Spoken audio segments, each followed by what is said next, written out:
شہرین کی منگنی ٹوٹ جاتی ہے اور بھرے مجمع میں شہرین اور اس کے گھر والوں کی بہت زیادہ بدنامی ہوتی ہے۔ فہام کھول کر کے شہرین سے کہتا ہے، مجھے سب نے کہا تھا کہ تحقیق کر کے پھر رشتہ کرنا، اگر مجھے پہلے پتہ چل جاتا تو کبھی رشتہ نہ لے کے آتا۔ تو پھر شہرین کہتی ہے کہ اگر یہ بات تحقیق میں ثابت ہو جاتی تو کیا کبھی آپ مجھ سے شادی نہیں کرتے، کیا آپ مجھ سے پیار نہیں کرتے؟ تو فہام کہتا ہے نہیں، دراصل فہام تو شہرین سے شادی کرنا ہی نہیں چاہتا تھا۔ دوسری طرف جیسے ہی شہرین کو فہام نے بتایا کہ یہ سب کچھ شایان کی وجہ سے ہوا ہے تو وہ تو شایان کے گلے پڑ جاتی ہے کہ یہ سب کچھ تمہاری وجہ سے ہوا ہے، تمہاری وجہ سے فہام میرا نہیں ہو سکا اور میرا اتنا بڑا دن خراب ہو گیا۔ شایان شہرین کو زور سے دھکا دیتا ہے اور کہتا ہے کہ یہ سب کچھ میری وجہ سے نہیں ہوا، لیکن شہرین کہتی ہے کہ فہام نے مجھے خود کہا ہے کہ اگر وہ پہلے تحقیق کر لیتا اور اسے پتہ چل جاتا کہ میرا خاندان اتنا گھٹیا ہے تو وہ کبھی رشتہ لے کر نہ آتا، تمہاری وجہ سے فہام نے یہ رشتہ توڑ دیا ہے۔ فہام نے شہرین سے کبھی بھی شادی نہیں کرنی تھی کیونکہ شہرین ہی اس کے پیچھے پڑی ہوئی تھی۔ فہام تو بس شہرین اور شایان کو نیچا دکھانا چاہتا تھا اور اس سے اپنے بھائی کا بدلہ لے رہا تھا۔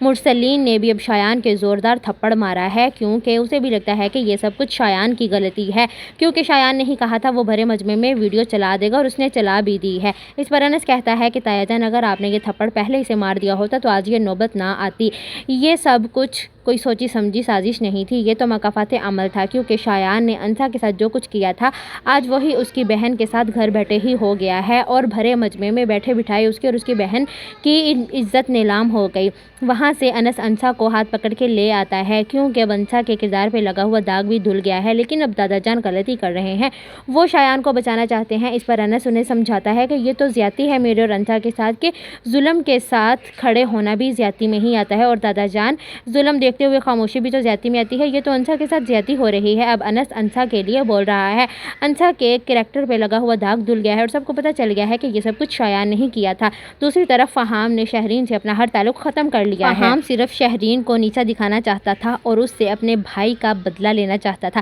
اسی لیے وہ صرف شہرین کو استعمال کر رہا تھا۔ فہام نے تو کبھی شہرین سے محبت کی ہی نہیں تھی، وہ تو شہرین ہی اس کے پیچھے پڑی ہوئی تھی۔ اب فہام صاف کہہ دیتا ہے کہ مجھے اگر پہلے پتہ چل جاتا کہ تم اور تمہارا خاندان ایسا گھٹیا ہو تو میں کبھی بھی تمہاری طرف قدم نہ بڑھاتا۔ اس پہ شہرین بہت زیادہ افسردہ ہو جاتی ہے۔ مرسلین کو اپنے بیٹے شایان پہ بہت غصہ آتا ہے، وہ اسے تھپڑ بھی مارتا ہے، کہتا ہے کہ تم نے اتنی بڑی غلطی کی، مجھے اگر اندازہ ہوتا تو میں تمہیں زندہ نہیں چھوڑتا۔ شہرین کو اب بہت زیادہ غصہ آ رہا ہے، وہ تو شایان کے گلے پڑ رہی ہے اور اسے کہتی ہے تمہاری وجہ سے فہام میرا نہیں ہو سکا اور میرا اتنا بڑا دن خراب ہو گیا ہے۔ جب مرسلین انس کے سامنے اور سب کے سامنے شایان کو تھپڑ مارتا ہے تو انس بھی کہتا ہے کہ آپ کو یہ سب پہلے کر دینا چاہیے تھا، اگر یہ تھپڑ پہلے شایان کے پڑ جاتا تو آج یہ نوبت نہ آتی، میں نے سمجھایا بھی تھا کہ مکافات عمل ہوگا۔ شایان نے انسا کی زندگی برباد کرنے کی کوشش کی، اسے بدنام کرنے کی کوشش کی، تو اب گھر بیٹھے اس کی اپنی بہن بدنام ہو گئی ہے، لیکن شایان ابھی بھی سدھرنے کا نام نہیں لے رہا، وہ تو اپنے باپ سے بھی بدتمیزی کرنے لگ جاتا ہے۔ اس پہ مرسلین کو بہت شدت سے احساس ہوتا ہے کہ انہوں نے ساری زندگی انس کے ساتھ بہت زیادتی کی ہے